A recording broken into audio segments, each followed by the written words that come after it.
Terima kasih udah klik video ini. Kembali lagi bersama aku di Elvi Story, waktunya bercerita. Kali ini aku akan menceritakan bus Sumber Kencono yang dijuluki sebagai bus hantu. Pasti kalian yang sering melintasi jalur Jawa Tengah dan Jawa Timur yang menggunakan armada bus pasti tidak asing lagi dengan nama bus Sumber Kencono. Terus mengapa bus Sumber Kencono ini dijuluki sebagai bus hantu? Gimana ceritanya? Langsung aja kita mulai. Tapi sebelum kita mulai, jangan lupa klik like, subscribe, dan aktifkan notifikasi untuk dukung channel ini.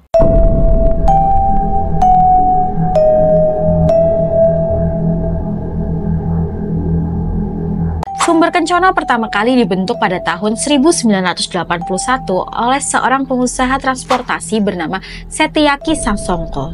Sasongko menjalankan perusahaan ini dengan bermodalkan 6 unit bus dengan trayek Surabaya-Yogyakarta serta beroperasi pada kelas ekonomi. Sumber Kencono ini memiliki kompetitor yang cukup sengit seperti PO Flores, terutama dari jumlah armadanya. Di balik nama tenarnya, armada perusahaan otobus PO ini juga dijuluki sebagai bus hantu. Beragam cerita mengiringi julukan tersebut, terutama cerita-cerita mistis yang berkembang di kalangan penumpang, namun tidak bisa dipastikan kebenarannya. Julukan itu sebenarnya tidak lepas dari track record armada bus Sumber Kencono yang kurang begitu baik di kalangan masyarakat. Bus ini kerap terlibat kecelakaan lalu lintas yang menelan banyak korban jiwa dengan tragis. Beberapa ulah oknum para supir yang dikenal begitu ugal-ugalan ketika berkendara sehingga sering menyebabkan kecelakaan. Banyak juga masyarakat yang memplesetkan nama bus Sumber Kencono ini menjadi Sumber Bencono yang dalam bahasa Jawa yang berarti sumber bencana. Sebenarnya stigma negatif tersebut bermula ketika bus Sumber Kencono ini menjadi pilihan banyak penumpang di saat bus Flores yang merupakan kompetitornya ini pernah mengalami kecelakaan yang tragis. Kecelakaan lalu lintas yang dialami bus Flores tersebut terjadi ketika membawa penumpang yang merupakan siswa SMP dari Jombang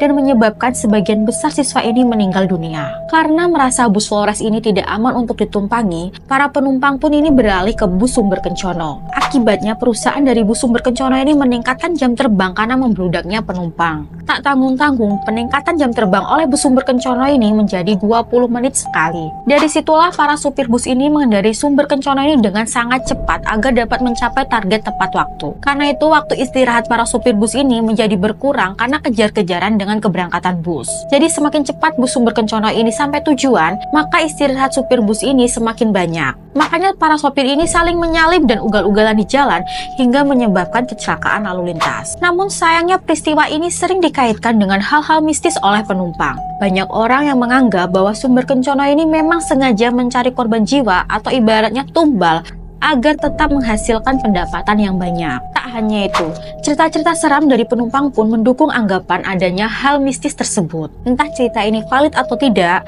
namun kisah ini yang paling sering beredar di masyarakat, seorang pemuda yang hendak menuju Surabaya dari Yogyakarta. Jadi beberapa tahun yang lalu, ada seorang laki-laki yang tengah menunggu bus jurusan Jogja-Surabaya di wilayah Jalan Jati, Jogja. Waktu pada saat itu menunjukkan jam 12 malam. Setelah 2 jam menunggu, akhirnya bus tujuan pun datang dan terlihat sudah ramai penumpang.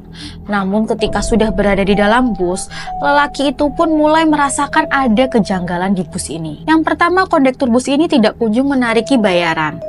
Yang kedua, suara bus yang terlampau sunyi. Dan yang ketiga, ekspresi para penumpang ini terlalu datar. Lelaki itu pun berusaha menutupi rasa takutnya ini dengan bertanya ke penumpang yang ada di sebelahnya, "Mas, sampean ini mau turun di mana?" Namun penumpang yang ditanya ini tetap diam tidak menjawab. Ekspresinya pun masih amat datar. Seketika lelaki itu refleks menumpuk bahu dari penumpang yang ada di sebelahnya. Namun siapa sangka ternyata tangannya ini malah menembus, tidak menempel di bahunya. Dia itu langsung labas. Siapa coba yang nggak langsung ketakutan mengalami kejadian seperti itu? Sontak lelaki itu pun panik dan meminta untuk segera diturunkan. Nah, ternyata di wilayah Jati tempat lelaki itu menunggu bus pernah ada kejadian pembunuhan. Seorang penumpang yang tengah menunggu bus ini ditusuk hingga tewas oleh preman. Katanya arwah korban ini sering ikut naik bus gitu. Kalau memang arwah korban ini masih sering ikut naik bus, tapi kenapa kondektur bus ini juga ikutan diam dan suasana bus ini juga sunyi? Apakah lelaki itu sebenarnya tidak menaiki bus yang semestinya, tapi dia ini menaiki bus hantu beneran, bukan bus Sumber Kencono yang dijuluki bus hantu? Itu tadi jadi salah satu cerita mistis yang beredar di masyarakat. Kita lanjut lagi mengenai bus Sumber Kencono. Meskipun demikian, pemilik bus ini tidak tinggal diam dengan anggapan buruk tersebut. Dan akhirnya bus Sumber Kencono ini berganti nama menjadi bus Sugeng Rahayu yang bermakna selamat, sejahtera, dan jauh dari musibah. Tidak hanya berganti nama, pemilik bus juga mengontrol sopirnya agar berkendara sesuai dengan laju kecepatan normal. Pemilik bahkan tak segan memecat sopir bus yang kedapatan bandel saat berkendara.